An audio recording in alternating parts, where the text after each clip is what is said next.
हरे कृष्णा, राधे राधे। तो आज से हम प्रारंभ करने जा रहे हैं श्रीमद् भागवत गीता यथारूप। तो चलिए प्रारंभ करते हैं। तो आज हम अध्ययन करने जा रहे हैं अध्याय 1, कुरुक्षेत्र के युद्ध स्थल में सैन्य निरीक्षण। तो इसमें ये धृतराष्ट्र वास से लिया गया है, जिसका प्रथम श्लोक है। तो चलिए प्रारंभ करते हैं बिना किसी विलंब के। धर्म क्षेत्रे कुरुक्षेत्रे संवेतायुत्सवः मामकः पाण्डवाश्च किम कुर्वत संजयः। धृतराष्ट्र ने कहा, हे संजय,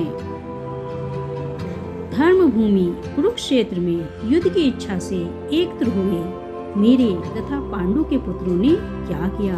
तो यहाँ पर इसका कहने का तात्पर्य है, भगवत गीता एक बहुपठित आस्तिक विज्ञान है जो गीता महात्म्य में सार रूप में दिया हुआ है।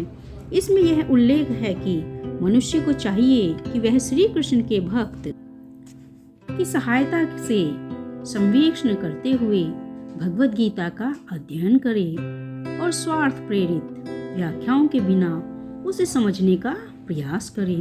अर्जुन ने जिस प्रकार से साक्षात भगवान कृष्ण से गीता सुनी और उसका उपदेश ग्रहण किया, इस प्रकार की स्पष्ट अनुभूति का उदाहरण भगवत गीता में ही है। यदि उसी गुरु परंपरा से निजी स्वार्थ से प्रेरित हुए बिना किसी को भगवत गीता समझने का सौभाग्य प्राप्त हो, वह समस्त वैदिक ज्ञान तथा विश्व के समस्त शास्त्रों के अध्ययन को पीछे छोड़ देता है। पाठक को भगवत गीता में न केवल अन्य शास्त्रों की सारी बातें मिलेंगी, अपितु ऐसी बातें भी मिलेंगी जो अन्यत्र कभी कहीं उपलब्ध नहीं है। यही गीता का विशिष्ट मानदंड है। स्वयं भगवान श्री कृष्ण द्वारा साक्षात उच्चारित होने के कारण यह पूर्ण आस्तिक विज्ञान है। महाभारत में वर्णित धृतराष्ट्र तथा संजय की वार्ताएं इस महान दर्शन के मूल सिद्धांत का कार्य करती हैं। माना जाता है कि इस दर्शन की प्रस्तुति कुरुक्षेत्र के युद्ध स्थल में हुई, जो वैदिक युग से पवित्र तीर्थ स्थल रहा है। इसका प्रवचन भगवान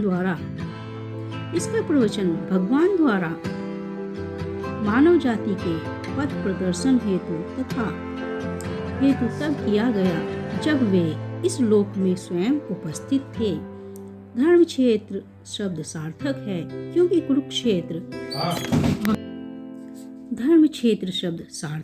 क्योंकि कुरुक्षेत्र के युद्ध स्थल में अर्जुन के पक्ष में श्री भगवान स्वयं उपस्थित थे।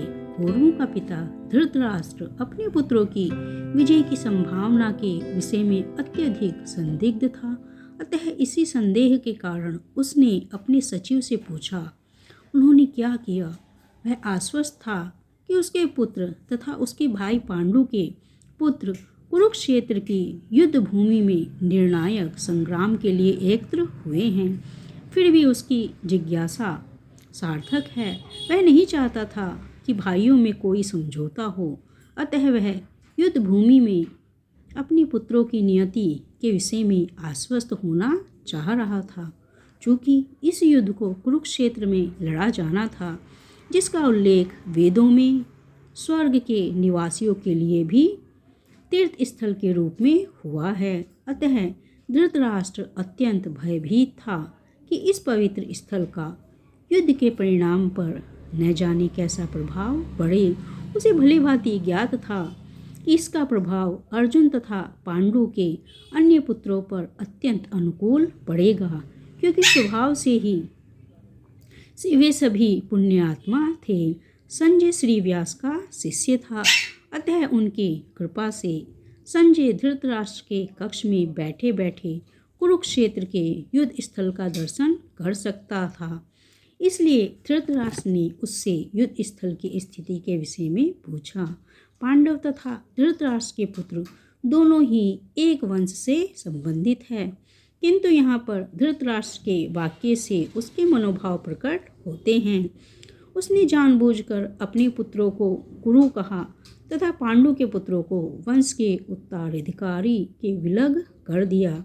इस तरह पांडु के पुत्रों अर्थात अपने भतीजों के साथ धृतराष्ट्र की विशिष्ट मनः स्थिति समझी जा सकती है। जिस प्रकार धान के खेत से अवांछित पौधों को उखाड़ दिया जाता है, उसी प्रकार इस कथा के आरंभ से ही ऐसी आशा की जाती है कि जहाँ धर्म के पिता श्री कृष्ण उपस्थित हों, वहाँ कुरुक्षेत्र रूपी खेत में दुर्योधन आदि धृतराष्ट्र के पुत्र रूपी अवांछित पौधों को समूल नष्ट करके युधिष्ठिर आदि नितांत धार्मिक पुरुषों की स्थापना की जाएगी।